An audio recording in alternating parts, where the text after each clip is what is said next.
Everybody, thank you and welcome back. Appreciate you guys taking a listen to us. We're addressing the top 10 kind of hit list from the DCMA DIBCAC of the most common failed practices within the CMMC and the DIBCAC high assessments.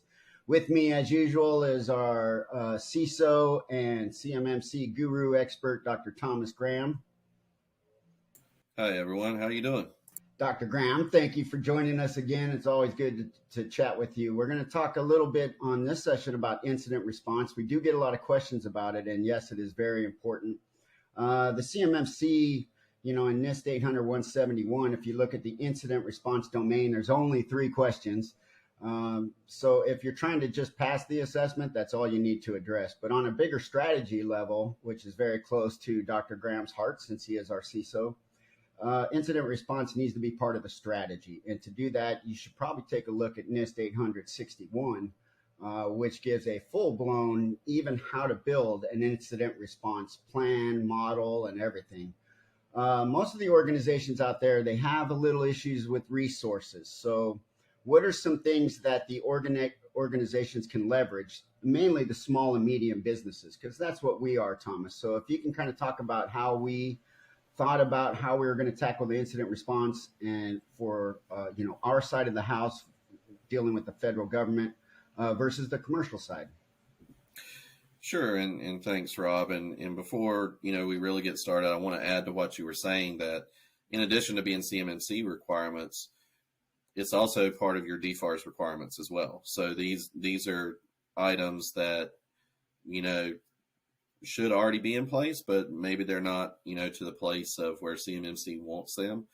So when you're starting to look at incident response, everybody always says it's not if, it's when. But it's not so much an if or when thing. It's when something happens. You work with the military, the DoD. They have, those use cases and they have those missions and plans. If something happens, here's what happened. Here's what we do. And they practice them. And the reason why they're practicing them is because if an emergency happens, if an incident happens, you're usually going to have people that, all of a sudden get stressed out. They're not sure what's going on, what needs to occur. But by doing those exercises and having the plan in place, then, it becomes something more formalized to where, okay, here's what happened here. Here's the process that we're going through. Here's the folks that need to be included into it. So when we, we're looking at it for ourselves, we benchmarked our own IR process on this, a number of years ago. So when we were building ours, what we had to account for now was the DoD specific components. If you're not familiar with the DoD specific components from your DFARS requirements, I highly advise you to go look, because there's specific locations that you have to provide the information to, and there's specific time frames that you have to provide the information to them in. But aside from, those reporting requirements, being able to have those policies, those procedures, those plans in place, it kind of, it's your playbook. People talk about run books, which are different scenarios when you're dealing with IR. But a playbook is kind of the overarching thing, saying, okay, when we're going into this, here's who's going to be in charge. Here's who's going to be part of the team. And here's how we're going to communicate. And I mentioned communication component because 9 times out of 10, communicating outward, it's going to fall oftentimes to somebody in either PR or marketing for larger organizations. And there may not be steps in place to account for them within the plan, or the steps are there and they're not aware of it. For a smaller organization, you may be doing the brunt of all of this. So being able to quickly and easily pulling that information up so you can step through and you can walk through and do it, because if you're a smaller organization, not only are you now responsible for the IR process, but you're also probably having to deal things from a CEO or president or other perspectives as well. So it helps alleviate some of the stress that you have in a very stressful scenario. I know I may have went off on a little bit of a tangent there, Rob, but do you have any other thoughts on that? Yeah, no, I think you didn't go on a tangent at all. I think you're spot on. And communications, what is one of the main things during an incident response or an incident response exercise? What is one of the main ways we see folks communicating back and forth? They'll use their cell phones to text message each other or whatever. So make sure, and it's great that you highlight that, part of your communications plan should be a secure platform that you can communicate back and forth across your teams, because you may not be in the same location, right? The other thing that you talked about was practice, practice, practice, rehearse, rehearse. Why? Because when an incident takes place, and trust me, both Thomas and I have been involved in numerous, right? That's why the hair is gray, and that's why Dr. Graham has no hair.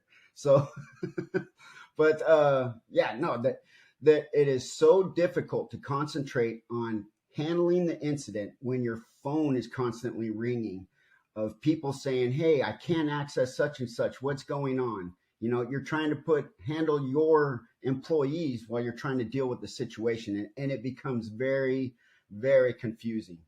On a bigger scale, right? If I'm an assessor and I'm sitting there and I'm talking with you about your incident response plan, I can tell right away if you're faking it or if you have a no kidding incident response plan. And the tabletop exercises will point that out for your organization. You can tell right away if somebody's reading out of a playbook or if they're just going off the top of their head and saying, "Well, I think I would probably go check this." Well, you should have a checklist, right? So great points, both of which, and the incident response itself is a big part of CMMC, and especially during this joint surveillance program, right? Because DFCAC is going to take a look at the different DFAR portions of that, which is items C through G, if I'm not mistaken, correct? So if you're going to seek an assessment during this joint surveillance process, you need to be aware of items C through G through DFARS, because you're going to have to take a look at those, correct? Yep. So No, you're right, Rob, and I just wanted to add one other point in there with regards to the IR exercises. You're always going to have a scenario where you haven't accounted for it. Let's face it, something's going to happen. I'm sure, a couple of years ago, there wasn't really any run books out there for something like the SolarWinds incident that happened. Mm-hmm.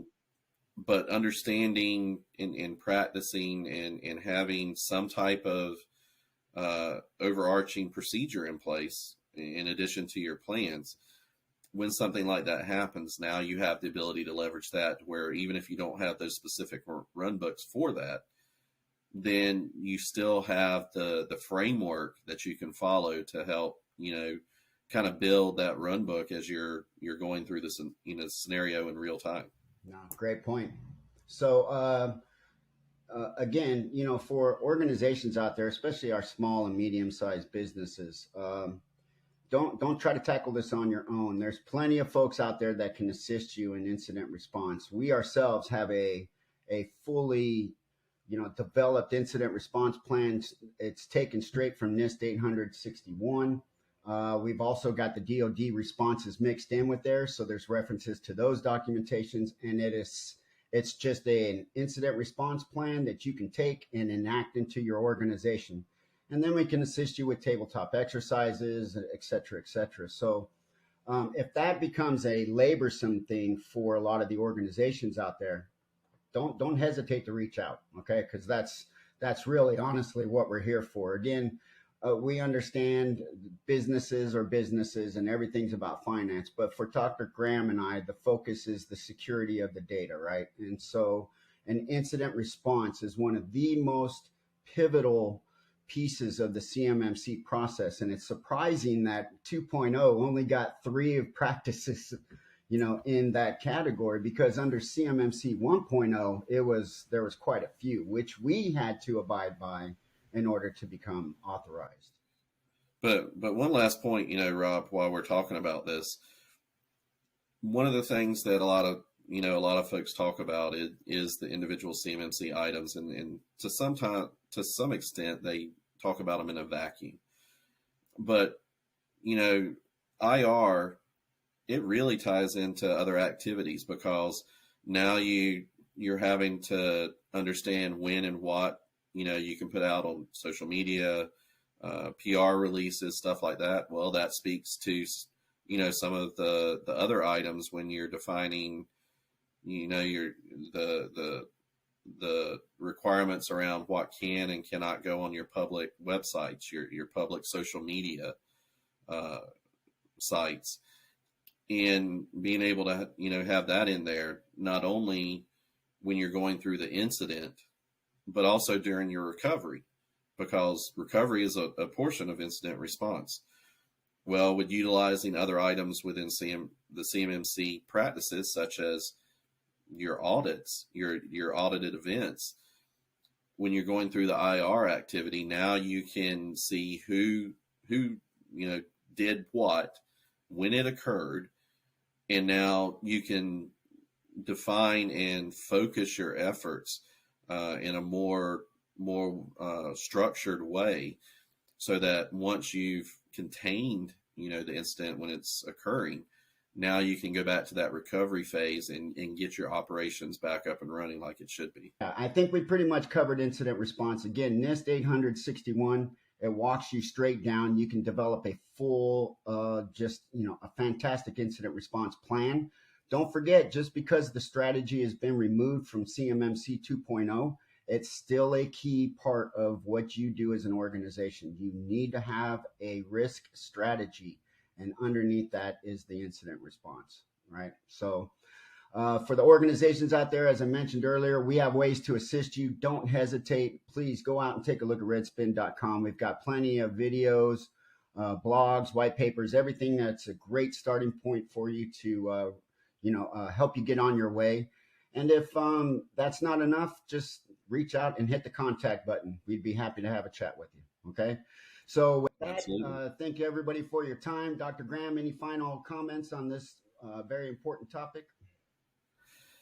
Just final thoughts of don't wait, go ahead and start looking at it, because at some point in time, you're going to have to deal with an incident, and being able to already have a plan in place is going to save you a lot of time, a lot of heartache, and hopefully save more hair than, save me when I've went through it in the past. Yeah. Like I said, don't spin around in circles. Call Redspin.